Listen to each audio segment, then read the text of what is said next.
పాలనలో ఆ రోజు నువ్వు మంత్రిగా ఉండే సిరిసిల్ల సమస్యలు పట్టించుకోలేదు కావచ్చు. మరి ఈ రోజు ఒకను ప్రతిపక్ష నాయకుడిగా సిరిసిల్ల ఎమ్మెల్యేగా ఏనాడైనా సిరిసిల్ల ప్రజలను పట్టించుకునే పరిస్థితి ఉందా అని ఈ సందర్భంగా అడుగుతా ఉన్నాం. ఎన్నికల ముందు మీరు ఇచ్చినటువంటి వాగ్దానం ఏమైతుందో వారానికి 2 రోజులు ఇక్కడ ఉంటానని చెప్పినావు. మరి వారానికి 2 రోజులు కాదు కదా, 6 నెలలు కూడా ఇక్కడ ఒక 2 రోజులు ఉండే పరిస్థితి లేదు. కేటీఆర్ మీకు ఇక్కడ సిరిసిల్ల ఎమ్మెల్యే పదవి ఎందుకని ఈ సందర్భంగా అడుగుతా ఉన్నాం. ఇట్లా ఎన్నిసార్లు సిరిసిల్ల ప్రజలను మోసం చేసి ఎమ్మెల్యేలా గెలిచి ఇక్కడ ప్రాంత ప్రజలను ఎన్నిసార్లు మోసం చేస్తామని సందర్భంగా మేము డిమాండ్ చేస్తా ఉన్నాం. సిరిసిల్ల సమస్యలను ఏనాడైనా పట్టించుకొని మా ప్రభుత్వం దృష్టికి తీసుకొచ్చిన దాఖలాలు ఎప్పుడన్నా ఉన్నాయా? ఈ 30 నెలల కాలంలో ప్రజలను మోసం చేయడం, వంచడం మీ పాలనకు కరెక్ట్ కాదని ఈ సందర్భంగా కూడా తెలియజేస్తా ఉన్నాం. సిరిసిల్లలో నువ్వు పెట్టిపోయినట్టు 300 కోట్లు, మీ ప్రభుత్వంలో 350 కోట్లు బకాయిలు పెట్టిపోతే మా కాంగ్రెస్ ప్రభుత్వం వచ్చినాక పద్మశాలి బిడ్డలకు 350 కోట్లు బకాయిలు చెల్లించినట్టు ఘనత కాంగ్రెస్ పార్టీది.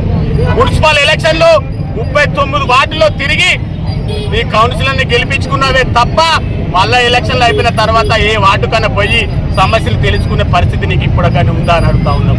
39 వార్డులలో ఎప్పుడు కూడా పోయి మీ సమస్యలు ఏమున్నాయి, మీ ప్రజా సమస్యలు ఏమున్నాయి, మీరు అభివృద్ధి ఏ విషయంలో ఏముంది అని తెలుసుకొని మా ప్రభుత్వం దృష్టికి తీసుకొచ్చిన దాఖలాలు ఎప్పుడైనా ఉన్నాయని చెప్పి సందర్భంగా అడుగుతా ఉన్నాం. ఈ దొంగతనాల నాటకాలు, ప్రజలను మోసం చేయడంలో మీ దూరాంకారానికి ఇది ఒక నిదర్శనం అని చెప్పేసి ఈ సందర్భంగా మీకు తెలియజేస్తా ఉన్నాం.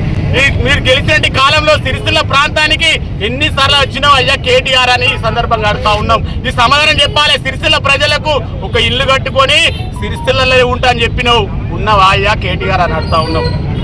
ఉన్నావా అయ్యా కేటీఆర్ అని అడుగుతా ఉన్నాం.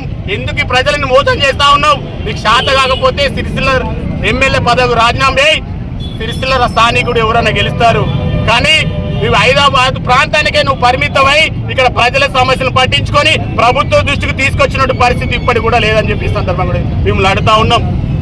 గెలిచిన తర్వాత ఎప్పుడైనా అధికారులతో ప్రజల సమస్యలపై ఎప్పుడైనా రివ్యూ మీటింగ్ పెట్టి ప్రజల సమస్యలు ఏమున్నాయని ఒక్కసారి అడిగావా కేటీఆర్ అని సందర్భంగా అడుగుతా ఉన్నాం. ఎందుకు ఈ దొంగ నాటకాలు? ప్రజలను ఎందుకు మోసం చేస్తూ ఉన్నావు? ప్రజా సమస్యలు పట్టించుకోవు అధికారులు. మరి ఇక్కడ లోకల్ మరి వర్షాకాలం వస్తే సిరిసిల్లలో అనేకమైన సమస్యలు ఉన్నాయని మీకు తెలుసు కదా కేటీఆర్ అని సందర్భంగా అడుగుతా ఉన్నాం. మరి సమస్యలు ఏదో తెలుసుకొని మా కాంగ్రెస్ ప్రభుత్వం దృష్టికి తీసుకొచ్చినావా? మీకు శాత కాకపోతే చెప్పు, రాజీనామా చేయి. మేమే ప్రభుత్వంలో ఉన్నాం, ఖచ్చితంగా చేస్తాం. నీకు శాత కాదని చెప్పి సిరిసిల్ల గాంధీ గడికి వచ్చి మాకు రాజీనామా చేస్తున్నా, నాతో రైతులు అని చెప్పి రాజీనామా ఈ సందర్భంగా గాంధీ గండే క్షమాపణ సిరిసిల్ల ప్రజలకు గాంధీ గడ క్షమాపణ చెప్పి రాజీనామా చేయి. మేమంతా మేము చూసుకుంటాం, మా ప్రభుత్వం ఉంది. ఎప్పుడు కూడా మీరు రాలేని పరిస్థితి సిరిసిల్లకు. కేటీఆర్ అయ్యా ఆ రోజు మంత్రిగా ఉన్నావు, సరే నీకు అప్పుడు వీలుగా లేదు. ఇప్పుడు ప్రతిపక్ష నాయకుడివే కదా, నీకు అంత పెద్ద పని ఏముంటది? సిరిసిల్ల ప్రజల సమస్యలు పట్టించుకునే పని ఏముంటది? ఓన్లీ హైదరాబాద్ ప్రాంతానికే నువ్వు పరిమితం అయితే నిన్ను గెలిపించిన సిరిసిల్ల ఒక 5 సార్లు ఎమ్మెల్యే గెలిపించిన సిరిసిల్ల ప్రజల సమస్యలు ఏందని చెప్పి ఈ సందర్భంగా అడుగుతా. మోసం చేస్తావు కేటీఆర్. 5 సార్లు ఎమ్మెల్యే గెలిస్తే ఇక్కడ సమస్యలు పట్టించుకోవు.